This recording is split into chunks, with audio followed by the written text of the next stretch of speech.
Hello, আমার নাম শান্তনু। আমি নাম নেবো না, একটা প্রাইভেট সেক্টরে চাকরি করি। ঠিক আছে, আজকে এই যে ভিডিওটা আমি করছি, এই ভিডিওটা করার পিছনে শুধু একটাই উদ্দেশ্য। একটা কথা আছে না বাংলাতে আমাদের, মানুষ যখন গর্তে পড়ে তখন গর্তের ওজনটা বোঝা যায়। বাস, শুধু এটাই আমার আজকে আমার ফিলিংসটা শুধু আমি শেয়ার করার। আর আমি চাই না যে আমার মতো এই নিম্ন মধ্যবিত্ত যে ফ্যামিলির ছেলেগুলো আছে, ভবিষ্যতে তারা যেন একটু হলেও অ্যালার্ট হয়, নিজের প্রতি বিশ্বাসটাকে না হারায়, যেটা আমি করেছি। আমার এই যে কথা বলার মধ্যে আমার একটাই জিনিস, সেটা বলি আমরা, আজকাল একটা যে ট্রেন্ড ব্যবসা হয়ে দাঁড়িয়েছে না, অ্যাস্ট্রোলজি, জ্যোতিষী, বিশ্বাস করো এর থেকে বড় ভালো ব্যবসা কিছু নেই, কিচ্ছু নেই। মাঝে মধ্যে মনে হয়েছে সত্যি এই চাকরি বাকরি ছেড়ে দিয়ে সারাদিন 12 ঘন্টা 13 ঘন্টা ছেড়ে দিয়ে একটা ল্যাপটপ নিয়ে বসে যাই, ব্যাস গলাতে কতগুলো রুদ্রাক্ষ মালা হ্যান ত্যান, এটাও লাল তিলক কেটে হ্যান ত্যান করে, ব্যাস। কিন্তু ভাবাভাবিটা পরে কি হবে দেখা যাবে পরে, কারণ যুগটা তো কলি, অন্যকে ঠকিয়ে অন্যকে হ্যারেস করে আমাকে তো বাঁচতে হবে, আমাকে টাকা ইনকাম করতে হবে। এটাতে শিকার হচ্ছে কারা জানো? আমাদের মতো নিম্ন মধ্যবর্তী যে ছেলেগুলো।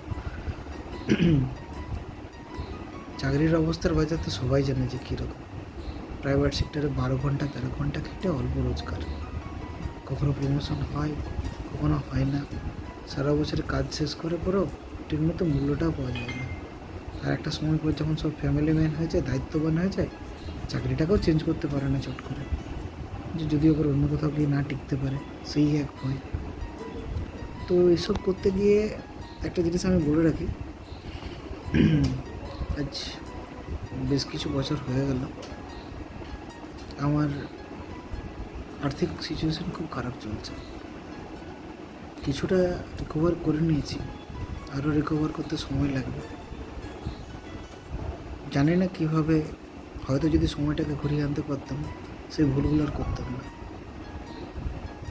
চাকরি করতে করতে করতে সাইডে কিছু নেশা চক্করে পড়েছিলাম, জুয়া করতে করতে ধার, সেই ধার মেটাতে গিয়ে আজ আমার পরিবারে শান্তিটা নেই, সুখ তো দূরের কথা, কিন্তু যে কপাল করে একটা মা লক্ষ্মী প্রধাঙ্গিনী পেয়েছি, তার মনে বলে এখন চলে যাচ্ছে জীবন। ঠিক হয়ে যাবে, সময় লাগবে কিছুদিন। যাই হোক, এখন মেন জিনিস মুদ্রাতে আসি। লাইফে অনেক স্ট্রেস, এই যে ডার্ক সার্কেলটা পড়েছি, এমনি এমনি পড়ে, এমনি এমনি পড়ে। যাই হোক, আমার বক্তব্য হচ্ছে একটা, প্রচুর অ্যাপস বেরিয়েছে, প্রচুর অ্যাপস বেরিয়েছে, প্রচুর জ্যোতিষী। তোমরা ফটোগুলো দেখলে মনে হবে যে আদৌ কি এদের কোনো জ্যোতিষীর জ্ঞান আছে। ফার্স্ট অফ অল, নিজেকে এমন একটা সিচুয়েশান থেকে বের করবার জন্য চেষ্টা করি কনসাল্ট করার, হ্যান করার, কিন্তু বিশ্বাস করো একটা অ্যাপসের মাধ্যমে আমি যখন বহু জ্যোতিষীর সাথে কথা বলেছি, কখনো 1 মাস বা 2 মাস পর আবার নতুন করো, আবার নতুন করো, আবার নতুন করো, নতুন করো, তো 2 বছর পর একটা বহুত বড় শিক্ষা হয়েছে। এটা কথা বলা আমায়, আমার জন্মছক, আমার কুষ্টি, ওটা তো একটাই, সেটা দেখে পরে প্রত্যেকটা জ্যোতিষী আলাদা আলাদাভাবে কী করে আলাদা প্রেডিকশন দিতে পারে, তাই না? আজকে যদি মঙ্গল এই জায়গাতে বসবাস করে তো তার এফেক্ট একটাই হওয়া উচিত, আজকে যদি শনি এইখানে হবে তো তার এফেক্ট একটাই হওয়া উচিত, তাই না? আর এই যে আছে না যে মিথুন রাশি এই হবে, বিশ্ব রাশি এই হবে, এই হবে, আরে ভাই একটা স্ট্রেট কাট কথা বলছি, পৃথিবী সূর্যের চারিদিকে ঘুরতে সময় লাগে না 365 দিন, তাই তো না? 365 দিন 5 ঘন্টা 48 মিনিট 46 সেকেন্ড। কখনো ক্যালকুলেশন করে দেখো যে পৃথিবী 1 সেকেন্ডে কতটা মুভ করছে। তো যখন তোমার জন্মের প্রেডিকশনটা নেওয়া হয় না, তখন শুধু এই একটা জিনিসের মাথাতে বলা হয় যে আপনার জন্ম সময়টা বলুন, স্থানটা বলুন। এবার জন্মস্থানটা আর সময়টা বলে দিয়ে একটা মোটামুটি একটা রাশি বের করে দিল। সত্যি কি সেই রাশি? আদৌ কি সেটাই? না, সেটা নাও হতে পারে।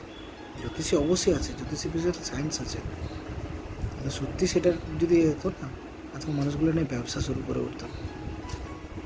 তারপর বলবে যে না, আপনি যদি জন্ম সময় না জানেন তাহলে আপনার হাতটা দেখান, হাত দেখেই বৃহস্পতি এই আছে, শুক্র এই আছে, সমস্ত কিছু আছে। তবে একটা প্রশ্ন আছে, যার হাত নেই তার কি ভাগ্য নেই? কত অলিম্পিক মেডেলিস্ট আছে যার হাত নেই, আর্চারিতে তো পাচ্ছে, অর্জুন অ্যাওয়ার্ড পায়নি। তাহলে জাস্ট কাজ না করে বসে থেকে মানুষকে ঠকে ইনকাম করার একটা জায়গা তৈরি হয়ে গেছে আজকাল। প্লিজ এর ফাঁদে কখনো পড়ো না। এখনও পুরোপুরি বেরিয়ে উঠতে পারিনি। এ দেখো, আমার হাতেও আছে, পান্না ধারণ করো, ঠিক আছে। এটা আমি নিজে থেকেই পড়েছি, শ্রীহরি বিষ্ণুকে অনেক মানি। কেউ বলে রাহুর দোষ আছে, হবে তো। তবে মাইন্ডটা যে জায়গায় দাঁড়িয়েছে না, শ্রীহরিকে ছাড়া বাকি আমি সব ভুলে ফেলবো একদম। এটাতে সব থেকে বেশি ক্ষতি কী হয়ে যাক, তোমার সেলফ কনফিডেন্স। তোমার সেলফ কনফিডেন্সকে টোটালি জিরো করে দেবে। তুমি যদি সামান্য কোনো প্রবলেমে থাকো, সেই প্রবলেম থেকে বেরোনোর জন্য যখন জ্যোতিষীর কনসাল্ট করবে না, তো তোমাকে এমন প্রেডিকশন দিয়ে দেবে, সেই প্রবলেমটা 10%টাকে বাড়ি 50% তারাই করে দেয়, কখনো কখনো 100%ও করে দেয়। কিন্তু তুমি যদি তাদেরকে বিশ্বাস না করে নিজেকে, নিজের সেলফ কনফিডেন্সকে বিশ্বাস করে থাকো, সেই 10%টাকে জিরো করে ফেলতে পারো। এটুকু আমি বিশ্বাস করি, আর কিছুই না। এইসব অ্যাপস আর জ্যোতিষী চক্করে পড়ো না, নিজের জীবনটাকে খারাপ করো না। যাদের টাকা পয়সা অঢেল আছে না, তাদের কোনো না কোনো পার্টিকুলার অ্যাস্ট্রোলজার ঠিক করাই আছে। স্টোনগুলোতে প্রচুর দাম, পান্নার প্রচুর দাম, পোকরাজের প্রচুর দাম। আর দ্বিতীয়ত মন্ত্র রেমেডি আবার একটা আছে, তারও দিয়ে দেয়, এই করুন, এখানে জল ঢালুন, এই দুব্বা দিন, এই মাথার উপর দিয়ে 7বার করে এই করুন, এই কাপড় রাখুন, colour therapy, what ever, etcetera etcetera etcetera, প্রচুর আছে ভাই। ঈশ্বর সত্য, কৃষ্ণায় বাসুদেবায়, হরে পরমাত্মনে, প্রণত ক্লেশ নাশায়, গোবিন্দায় নমো নমঃ। ঈশ্বরকে বিশ্বাস রাখো আর নিজের কর্ম করে যাও। আমি শুধু তাদের একটা কথা বলি, এই যে জ্যোতিষীরা আছে না, এইসব মানুষ ঠকাচ্ছে, তারা ভগবানের রেমেডি তো দিয়ে দিচ্ছে, মানে কিছু না কিছু, কোথাও না কোথাও তার ভগবানের প্রতি বিশ্বাসটা আছে, তাই তো।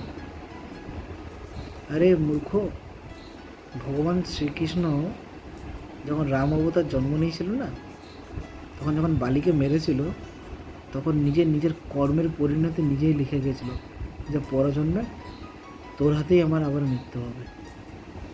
নিজের মৃত্যুকে বদলায়নি। শ্রীকৃষ্ণ তো সে ভগবান, তাই না? সে চাইলে কি নিজের জীবন বদলাতে পারতো না? কিন্তু তাকে অনেক কষ্ট করে বড় হতে হয়েছে, নিজের বাবা মাকে ছেড়ে পালিত মা বাবার কাছে, যশোদা মায়ের কাছে বড় হয়েছে। অনেক কষ্ট করে তাকে জীবন করতে হয়েছে। তার জীবনে সবথেকে বড় কষ্ট গেছে রাধারানীকে, তাকে ছেড়ে তাকে জীবন কাটাতে হয়েছিল। সবাই তো বলি 108 বউ, এই ধ্যান ত্যান সমস্ত কিছু ঘটে, এবার আমি অতটাও জানি না, কিন্তু শুধু একটা কথাই বলি, সে প্রচুর অভিশাপ নিয়েছে। গান্ধারের অভিশাপে তো তার যদু বংশটাই শেষ হয়ে গেছিলো, কিন্তু সে হাসতে হাসতে মেনে নিয়েছিল। নিজের কর্মকে নিজের পরিণতিতেই সে মেনে নিয়েছিল, যেমন কর্ম তেমন ফল। আরে তুমি তো একটা সাধারণ মানুষ, আজকে যে মিডল ক্লাস মানুষদেরকে নিয়ে তুমি যেভাবে ঠকাচ্ছ না, ভবিষ্যতে কখন সময় তোমাকে ঠকিয়ে দেবে না, তুমি কুল কিনারেও খুঁজে পাবে না। হয়তো সাময়িক আনন্দ, 5 মিনিট কথা বলছো 100 টাকা, 10 মিনিট কথা বলছো 200 টাকা, 20 মিনিট 25 মিনিট কথা বলছো। আবার সব থেকে মজাদার কি, যে অ্যাস্ট্রোলজারটার সাথে 5 মিনিটে 5 টাকা পার কথা বলবে, নেক্সট তাকে কথা বলতে গেলে তার রেটটা বেড়ে গিয়ে হয়ে ওঠে 25 টাকা, 30 টাকা, 27 টাকা। সেভ কিউরিসিটিতে পকেটে যতটুকু টাকা আছে, নিম্ন মধ্যবিত্ত ছেলেগুলো সেটাও ইনভেস্ট করে জানতে চায়। আরে ভাই, গ্রহ নক্ষত্র জানি না, কিন্তু ঈশ্বর আছে। মন থেকে ডাকো, পাওয়া যায়। সে তোমরা তোমার নিজের যে ঈশ্বরকেই ডাকো না কেন, কেউ মা দুর্গাকে ডাকে, কেউ মা কালীকে ডাকে, কেউ ভগবান বজরঙ্গলীকে ডাকে, কেউ ভগবান শিবকে ডাকে, কেউ ভগবান গণেশকে ডাকে, যার যেটা আরাধ্য দেবো। কিন্তু যাকে করো না, নিজের সৎ থেকে সৎ মনের ভাব নিয়ে কাজ করে যাও, আর সে আরাধ্য দেবো ডাকো। দেখো, সব কিছু তো ইনস্ট্যান্ট হয়ে ওঠে না, সময় লাগে। আমাদেরও যখন কোনো কাটা ছেঁড়া ঘা হয়ে যায়, ওষুধ দিলে কি সঙ্গে সঙ্গে ঠিক হয়ে যায়? হয় না, সেটা করতে একটু সময় লাগে, তোমারও লাগে। ধৈর্য হেরো না, যেদিন ধৈর্য হারিয়ে ফেলবে সব হারিয়ে ফেলবে। আর এইসব প্লিজ, এইসব জ্যোতিষের পাল্লায় পড়ে না নিজের জীবন, নিজের সময়টাকে নষ্ট করো না। বাড়ি, বন্ধু বান্ধব, এদের সাথে কনসাল্ট করো। কেউ না কেউ তোমাকে ঠিক বুদ্ধি দিয়ে দেবে যে কী করে তুমি বেরিয়ে আসবে। শুভচিন্তক তোমার থাকবেই থাকবে। এরা কেউ তোমাকে চেনেও না, জানেও না। তাদেরকে যেভাবে ইনস্ট্রাকশন দেওয়া হয়েছে, তারা সেটাই ফলো করে কাজ করছে। কখনো এই রুদ্রাক্ষ কিনুন, কখনো ওই রুদ্রাক্ষ কিনুন। একই স্টোন বাজারে কেনা যাচ্ছে এক দামে, তাদের কাছে এক দামে। আমি জানি না, অত ভিতরে আমি যেতে চাই না। একবার ইকোনমিক্স টাইমসটা পড়ে নিও যে জ্যোতিষী ব্যবসা আজ থেকে 3 বছর আগে কীরকম প্রফিট ছিল আর এখন কোন জায়গায় গিয়ে দাঁড়িয়েছে। তাদের আইটিআরটা, ব্যালেন্স শিটটা কোন জায়গায় গিয়ে দাঁড়িয়েছে। কেন? শুধুমাত্র আমাদের মতো বোকা মানুষদের জন্য। যে পয়সাটা রোজগার করছো না, অনেক কষ্টে রোজগার করছো। তুমি শুধু একটুকু জেনে রাখবে, ভগবানকে সন্তুষ্ট করানোর জন্য কোনো মন্ত্র পড়ার দরকার নেই। মন থেকে তাকে ডাকো, ঠিক করে দাও। কোনো দরকার নেই তার মাথায় দুধ ঢালবার, কোনো দরকার নেই তার মাথায় ঘি ঢালবার। আরে ভাই, তোমার কাছে যদি দুটো ধূপও থাকে না, তাতে সে সন্তুষ্ট। একটা ফুল দিলেই মহাদেবের তাতে সন্তুষ্ট। তার জন্য কোনো রেমেডি করার দরকার পড়ে না, কিচ্ছু কোনো রেমেডি দরকার নেই। অন্তরে ভগবানকে রাখো, ভগবানকে ডাকো, আর নিজের কাজটুকু করে যাও, ঠিক রাস্তা বেরিয়ে আসবে। একদম চিন্তা করার কিচ্ছু নেই। কিন্তু এসব ওই ঠক জ্যোতিষীদের পাল্লায় পড়ো না, জীবনটা বরবাদ হয়ে যাবে। তারা ভগবানের প্রতি বিশ্বাস করছে, কিন্তু তারা জানে যে ভগবান একদিন তাদেরকেও ঠকিয়ে দেবে। আজ নয় কাল ঠকাবেই, কোথাও না কোথাও ঠকবেই, পালাবার কোনো পথ নেই। ভগবান নিজেকে ছাড়ি না তো সে তাকে কেন ছাড়বে? এটাই তো জীবনের পরিণতি। আর তুমি যদি সায়েন্স নিয়ে বলতে যাও যে না দাদা তুমি এটা একটা মন করে বা কী বলবো সান্ত্বনা দেওয়ার কথা বলছো, না। আমি নিজে একজন সায়েন্সের স্টুডেন্ট। নিউটনের সূত্রটা মনে আছে তো? প্রত্যেকটা কর্মেরই আর একটা রিয়াকশান আসবেই, অ্যাকশানের রিয়াকশান হবেই হবে। তুমি যাই অ্যাকশন নাও, তার একটা রিয়াকশান হবেই হবে। এটা শুধু মনে রাখো। শুধু বন্ধুরা, তোমাদেরকে শুধু একটাই বলার, জানি না ভিডিওটা আমি, দেখো আমার কোনো টাকা রোজগার করা, টাকা ইনকাম করার আমার এইভাবে ইচ্ছে নেই। আমি কোনোদিনও ভিডিও করিও না, কোনো কিছুও না। এখনও অফিস থেকে সে নিজের শার্টটুকুও খুলিনি। কিছু ভিডিওস দেখছিলাম এদিক ওদিক করতে করতে, কখনো মনের ফিলিংসটাকে শেয়ার করে উঠতে পারিনি, বাট আজ করলাম। ঠিক আছে, আমি চাই না আমার কোনো চ্যানেল সাবস্ক্রাইব করো, আমি চাই না আমার কোনো ভিডিও লাইক দাও, আমি চাই না কোনো আমার কোনো শেয়ার করো। ঠিক আছে, তোমরা দেখো, দেখে পরে হয়তো তোমার বন্ধুদেরকে না তোমার থেকেই দেখিও যে আমার দরকার নেই যে তাকে নতুন করে দেখিস যে হ্যাঁ শান্তনুদার ভিডিওটা একবার খুলে দেখিস কি বলছে না বলছে। আমি সেটা বলছি না, যে বলো বাস্তবে চলো, যতটুকু বিচারো ততটুকুই পাবে, খেটে যাও, প্রপার ডিরেকশনে খেটে যাও, জিত তোমার হবেই হবে। এটুকু তুমি শুধু মাথায় রাখো, আর কিচ্ছু কেউ হারাতে পারবে না। তোমার কাজ আছে, কর্ম আছে, শুধু ঈশ্বরের প্রতি বিশ্বাস করো, পরিবারের প্রতি ভালোবাসা রাখো, আর কর্ম করে যাও। যদি কখনো কোনো ভুলও করে থাকো না, অন্তর থেকে ভগবানের কাছে ক্ষমা চাও। সারাক্ষণ তোমাকে ক্ষমা করার জন্য রেডি আছে স্যার। এমন নয় যে ক্ষমা করবে না, আমিও ভুল করেছি, সে ক্ষমা করছে। কিন্তু মানুষকে তো হঠাৎ করে তুমি যদি কাউকে ধরো, তোমার বাবা মাকে কোনো কারণে তুমি বিশ্বাস ভাঙিয়ে দাও, হঠাৎ করে তো তার বিশ্বাসটা আবার ঘুরে চলে আসবে না, সেটা কত সময় লাগে। তুমি ঈশ্বরকে বুঝিয়ে দাও যে তুমি তোমার যে ভুল করেছো বা যে সিচুয়েশনে তুমি ফেস করেছো, যেখানে গিয়ে হয়তো কোনো ভুল কাজ করেছো, সেটার জন্য তুমি অনুতপ্ত।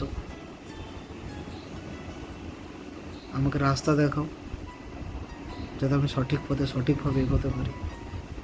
ঠিক রাস্তা দেখাবো। ভালো থেকো সবাই। জানি না পরে কখন কী ভিডিও করব না করব, যদি কোনো দিনও ইচ্ছে হয় করব। বাই।